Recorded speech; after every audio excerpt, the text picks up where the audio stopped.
Hey Woody, I think I have a new species of Tiflatia shrimp. What do you think? What are you doing? Dr. Borja. Yes. Actually, notice that the carapace doesn't meet or exceed the eye socket.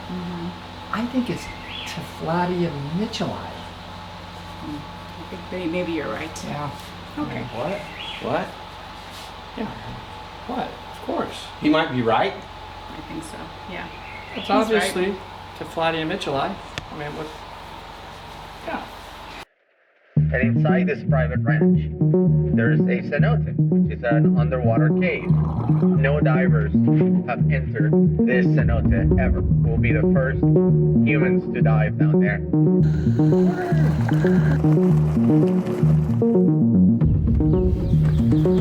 Exploration time. Buenos dias. TikTok. Wait, no, that's wrong. Hola. Knock, knock. That's what I meant.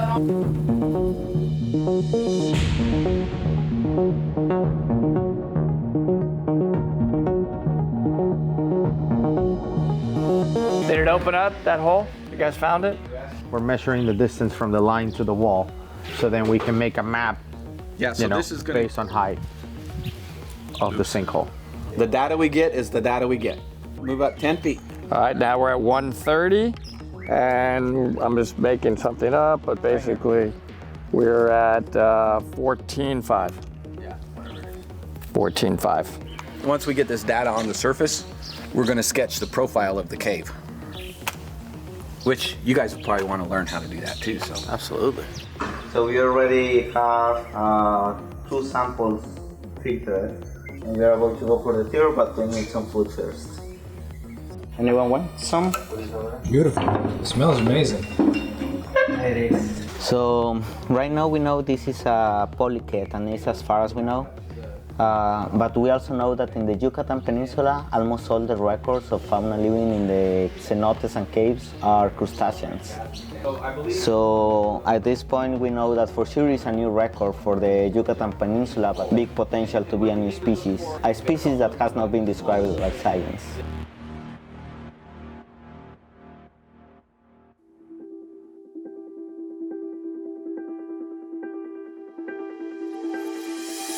All right, we're going day 2 of this cave dive here in Mexico, and today they're doing a lot of mapping of the cave, trying to identify how large it is and building a model of it. I was told that there's a coral snake on the path down. ¿Dónde está la...? Okay. And in Mexico, the red, yellow, black positioning doesn't work with the species. Let you know which one is poisonous, which one is not. So which one is that? We don't know, and when I don't know, I just rather think it is poisonous. Okay.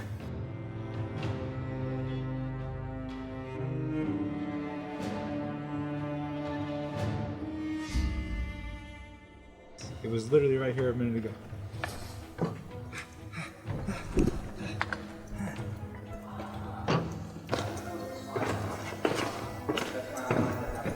We survived. Yeah. As if cave diving was already dangerous. Now we have to deal with poisonous things. All right. But then again, you guys are not shooting Jonathan Bird type stuff, so. Oh, it seems like an insult. But No, it's not an insult. You have a different format. Jonathan Bird, It's amazing. I love the guy. His he videos are dives to shoot a film. That's true. We film our dives. Yeah. There's a huge difference.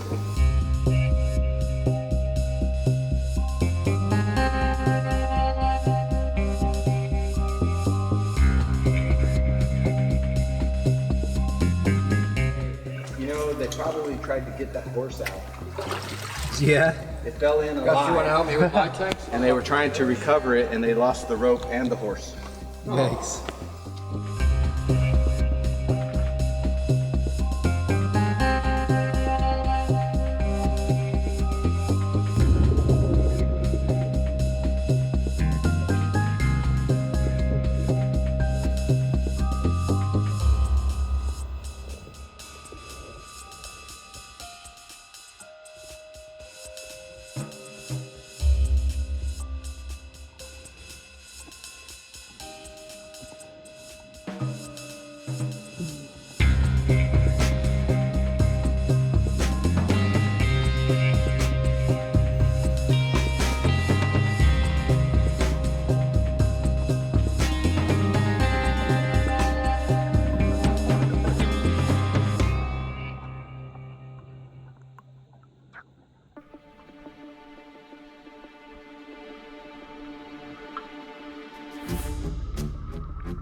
Woody's job was to manage the measuring tape while Mike's job was to film us doing the survey.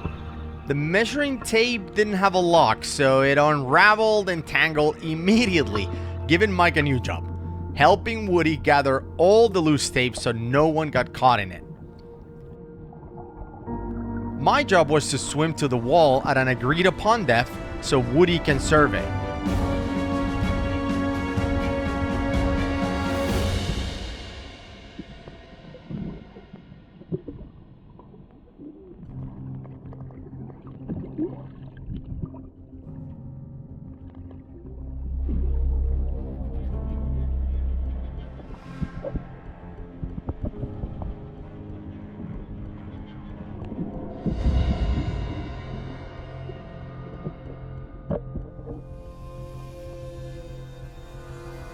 And you can see it's a long swim.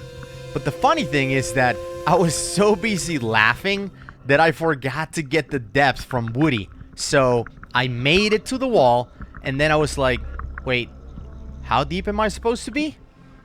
Damn it.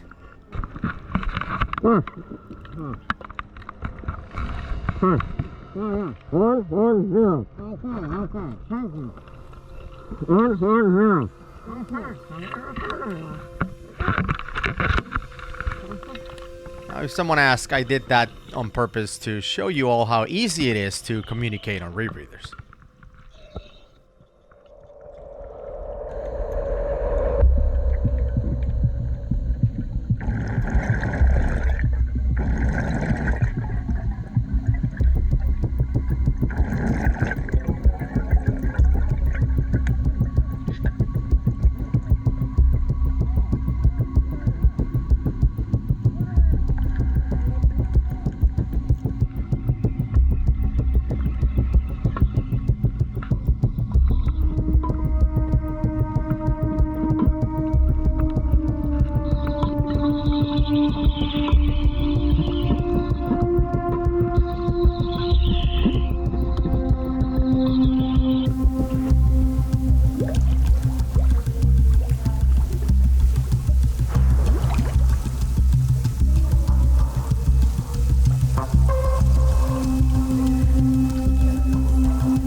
What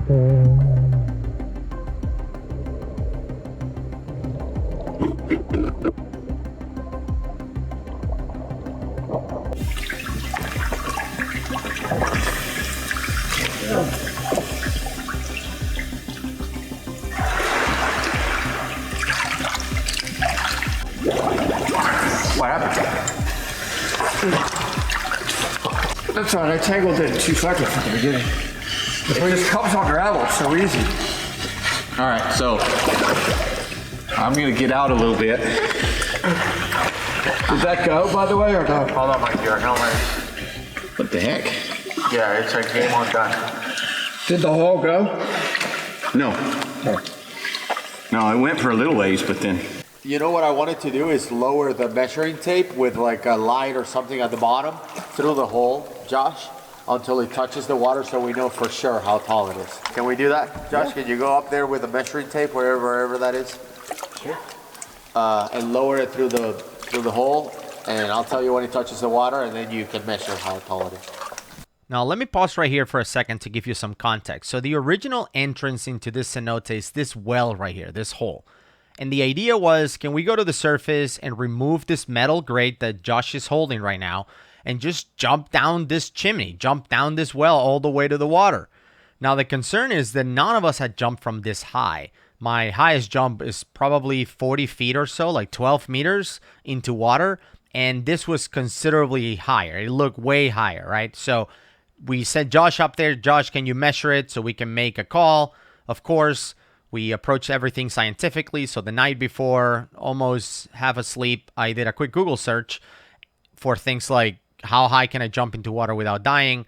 And the experts on Reddit, I think, said that 60 feet was my maxed height, right? Do not jump higher than 60 feet or you'll for sure die. So Josh went up there to measure, and here's what he came up with.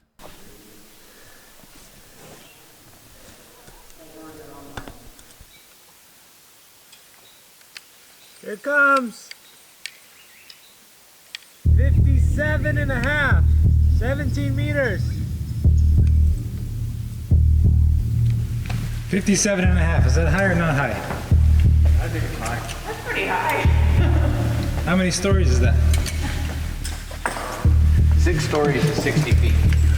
No, 6 stories high. Thank you for checking that, Josh. For saving your life? Yeah, you're welcome. I guess, you know, Tanner, the guy who we're gonna collaborate with, he would be like, you guys didn't jump? You know, because he enjoys jumping. Look, one of us has to do it. Nobody's doing it. This is crazy. I mean, you just crawl down a little ways until you slip. Right. And then you go all the way down. And like a second later, it's over. Yeah, as you hit your head on the rocks, the thing. No, there's nothing. It's 70 feet deep there. No, and I mean on the hole. Oh, no, yeah. You try to go like this, and you go boom, hit your head, and then Why would you look like that? That would be stupid. To look down like that. Don't look like that. 3 hours and 13 minutes remaining on my sword, so I don't have to switch swords. But I do have to switch. Yesterday I went to 173. Today I went to 172. Okay. See what I did. Oh, no. 182 was my max today. I did a 170 and a 182. I'm taking Died. so 2 up. Wow. Yes, 205 is the maximum depth. I feel like Okay, we got the survey accomplished. awesome. So that's one thing.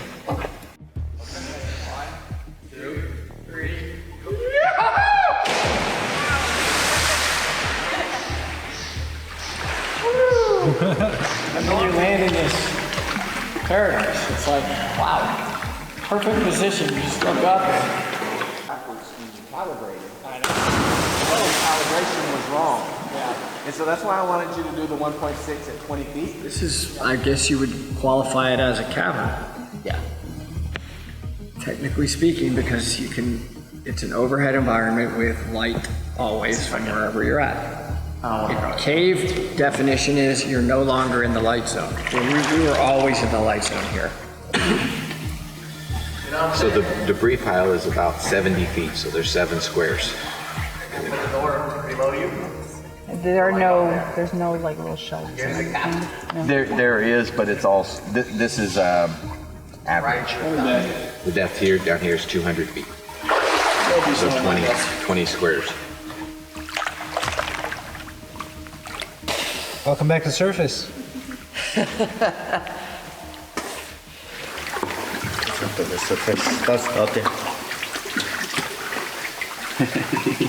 You're pulling samples out of your pocket.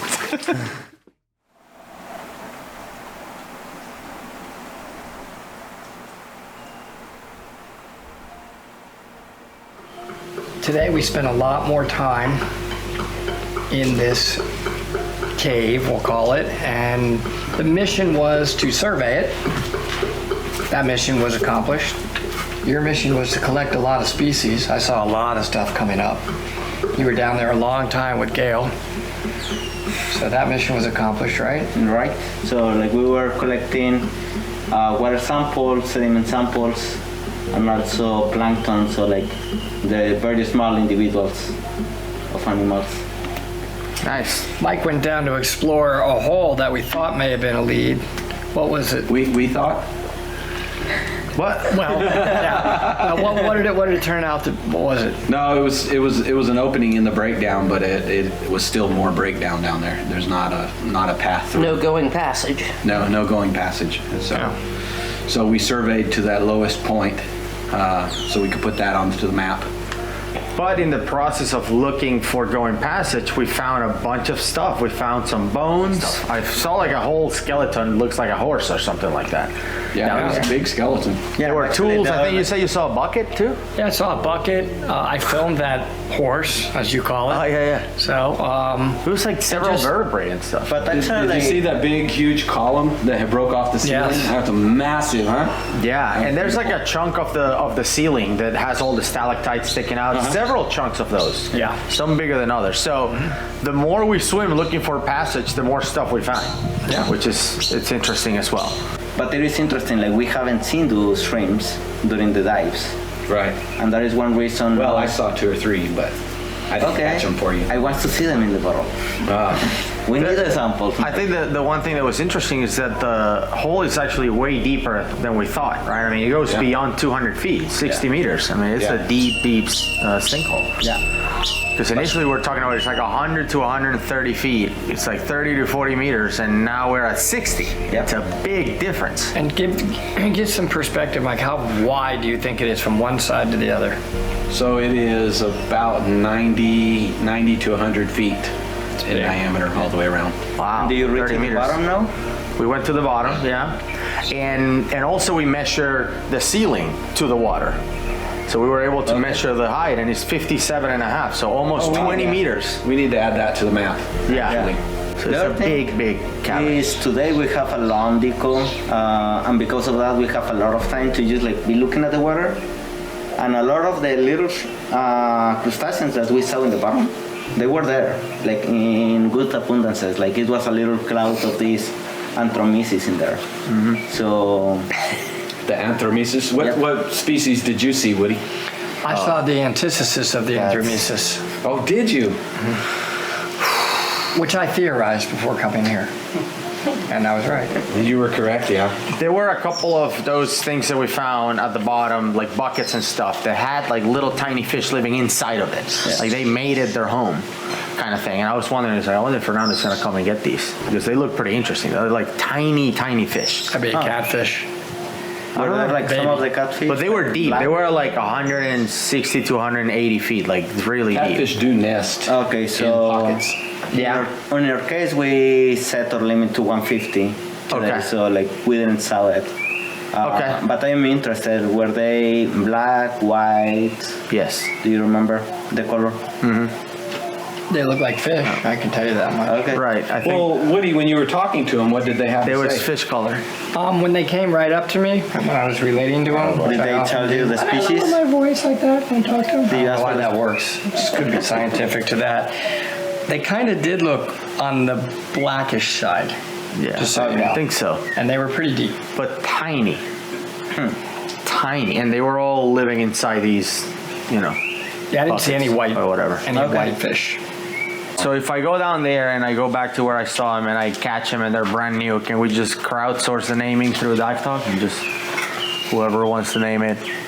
So it's a long process. Well, we'll wait. I mean, So Red Bull pay a lot. yeah. right? Yeah, Red Bull, Rolex, Corona, whoever pays us. We'll, Highest bidder. Yeah. So For science. Next expedition. just because we love science like that. I mean, we already have one that probably we will need to put a name on it. Okay. So I think we need to name it after particularly Gabby's this one. crazy aunt. Like this one because of the size. So, great diving today. So for tomorrow, we're looking to going to another cenote here on the property. And first, you're gonna go in and free dive it to see if it's diveable. This afternoon, we'll take a mask and fins and see what And if we it's can see. diveable, we will go back tomorrow. We have to fill tanks and, you know, get ready for tomorrow. But the idea is to go in and hopefully lay some line and explore and maybe find some species we can sell to the highest bidder, whatever works. Yeah. I'm excited about that. That sounds cool. Yeah. Now, Woody, I've heard that there's diamonds in this other cenote that you can find. Let's go check out the It other was cenote. right under, right. All right, let's go. This, city. Let's do it.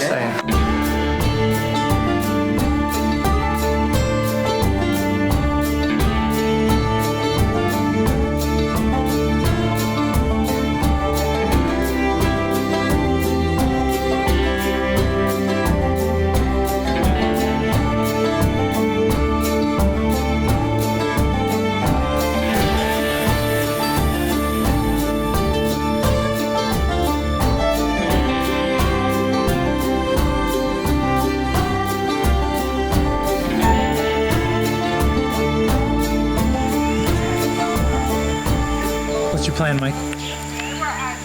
So I'm gonna go and put my face in the water and search along the edges and see if there's a passage going down. If there's not a passage going down, there's no purpose to bringing dive gear. All right, there's nothing back that way.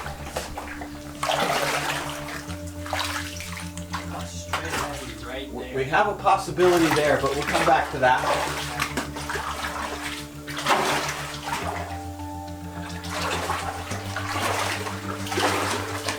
Look at all the frogs. Look at them all. Crazy.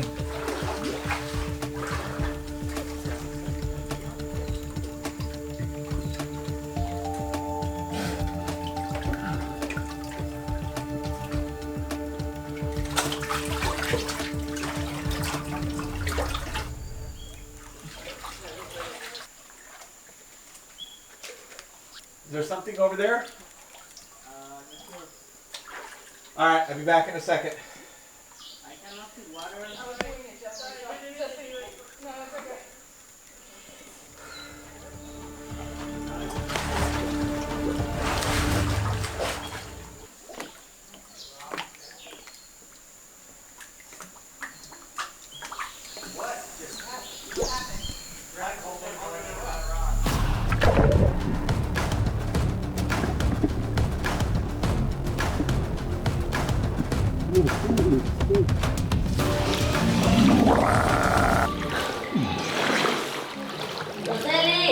Hola, buenas. If you want to be a cave diver, it's amazing if you train properly, but you also need to then seek out experienced people and take this extremely slow. Don't push the limits. And everybody that is experienced, be out there, help each other.